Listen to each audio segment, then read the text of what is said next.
What's up, YouTube? I'm back with another video. Again, like on every video, if you have not subscribed to the channel, please make sure that you do so. Also, I just want to say thank you again to everybody who has subscribed to the channel and all the likes, comments, and shares. So, for this video, I feel like this is a great question that a lot of people ask. And the question is, what business bank account should I open? So, this question is not as hard as people make it to be. Like, this one, like the very simplest things, right? So for what business bank account should I open, I would first say start off with your free business checking accounts. So, you know, Chase, Bank of America, Wells Fargo, the bigger, larger institutions are usually going to have a minimum bank account balance requirement to waive the monthly fee. So basically, if you ain't got no money in those accounts, you're gonna be paying a monthly fee, and that monthly fee ranges from like $10 to $20. So if you just started a business and you know you're not gonna have the money in there, or you may have money but you don't just want to have it parked in the account when it could be, you know, making more money, then don't go there, because you're gonna be throwing away money, $10-20 every month, just giving money away to the bank for free. So I definitely would start off with free business checking accounts first, and then once your business is making money, or if you have money that just can be sit and parked in the business checking account to waive that monthly fee, then do that. But far as which bank is the best bank, there is not really which one is the best bank. It's more so what benefits are you going to be getting, relationship banking, and, you know, leaving yourself open to possibilities. So for me, I have multiple personal checking accounts, multiple personal savings accounts, multiple business checking accounts and savings accounts. And the reason that is because I like the relationship bank. So instead of just only being with Chase, instead of only just being with one bank, I could be spread across with multiple. So now if any promotions come out, if any special programs come out, if anything happens, you know, I'm more likely to get approved versus somebody who's new that has came in. Also, you just had that relationship there. So let's just say in the case that your credit took a slight dip, is not the best thing it needs to be to get approved for the credit product, where they can look at your bank account and say, okay, well, you've been a member with us for 5 years.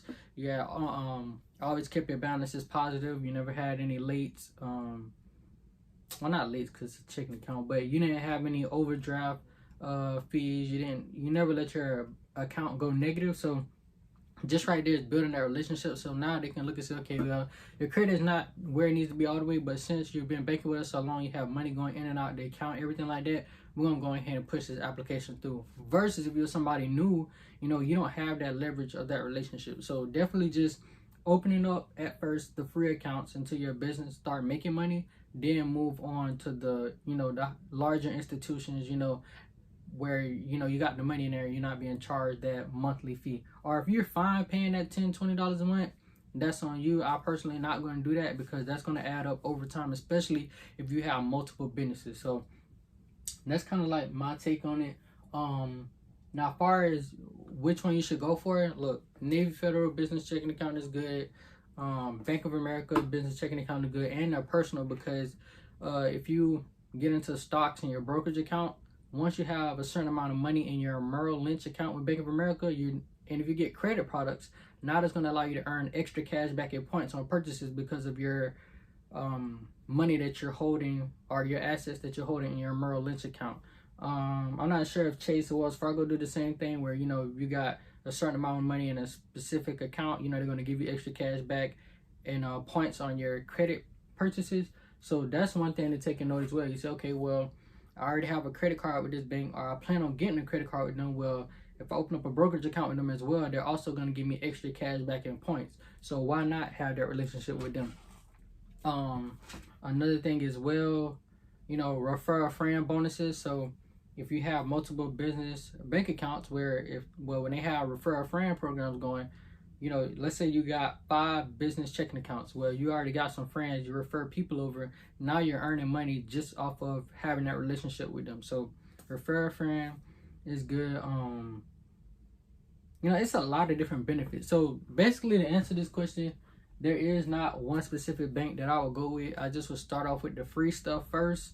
You know, allow yourself to have the business make money, then move over to your higher, larger financial institutions.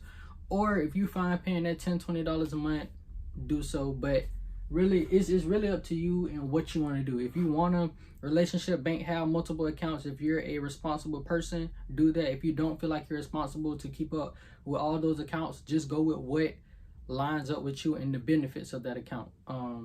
So yeah, I think that's pretty much the take on this. Like, it's not really a hard question. You shouldn't stress yourself out about it. Like, you need to look at what benefits do I get out of being with this bank. Because let's just say, for example, I'm with Bank A. I get a whole bunch of benefits. I love this bank, everything.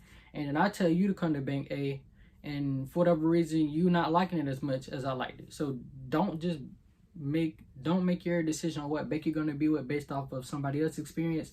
Just look at the benefits of that bank. Okay, well, this bank said, okay, I can do this and do this. Okay, well, I like this bank better. Or let's say, as far as where you live at. So let's say where you live is more Bank of America's close to you. There's more Wells Fargo's close to you. There's more whatever close to you. Go with that bank, because now you have more accessibility to that bank. If you ever need to deposit money, withdraw money, anything, you have quick access to that bank. So that's one way you can pick your bank. Okay, I have quick access to that one. You can say, I travel a lot, and everywhere that I travel, this bank is there. So that's cool. You know, you have to break it down. What benefits do I get out of having my business checking account with them or my personal checking account with them? You have to find out for yourself what benefits are you getting. But again, for me, I'm going to bank with everybody just because I don't know when I'm going to need them. I may need them next month, 2 years from now, 10 years from now, 5 years from now. Whenever I decide I need them, or whenever the opportunity presents itself and I need them, then my relationship is there. I've been with y'all 5 years, 2, 3 years. You know, let me leverage this relationship to allow me to get what I want. So that's pretty much my take on it. This video is kind of long just to explain that, but yeah, so that's just my take on it. Find out what benefits you more. Also think about your future family and stuff. Let's say you be with a certain bank, you know, they're gonna provide, you know, they have good student secured credit cards. They have different programs. You know, they got an account where if you've been with them so long, they're gonna help pay for your child's school, different things like that. So not only think about yourself and your business, but also think about your future family. Say, okay, I bank with this bank, and you know, I want to open up a checking account for my daughter when she grows up, or whatever the case may be. You also want to look at beneficiaries, different things like that, like how many beneficiaries can you put on your account, yada yada yada. You know, is this bank, you know, how much of your money is insured, different things like that. So look into, you know, what best benefits you. Don't just take somebody's opinion on what's the best bank. Me personally, I like all the banks. They all have individual benefits that I like. I couldn't just pick one, and I don't suggest anybody to pick one. I mean, if you're not responsible to keep up with multiple accounts, then only just pick one. Choose what bank is close to you and that you have accessibility to, and just stick with that. But that's it for this video. And if you got any questions that you want me to answer, anything like that, drop them down below, or you can message me on Instagram, Facebook, wherever, what kind of question you want me covering on this channel. So thank you for watching. I'll see you in the rest of my videos.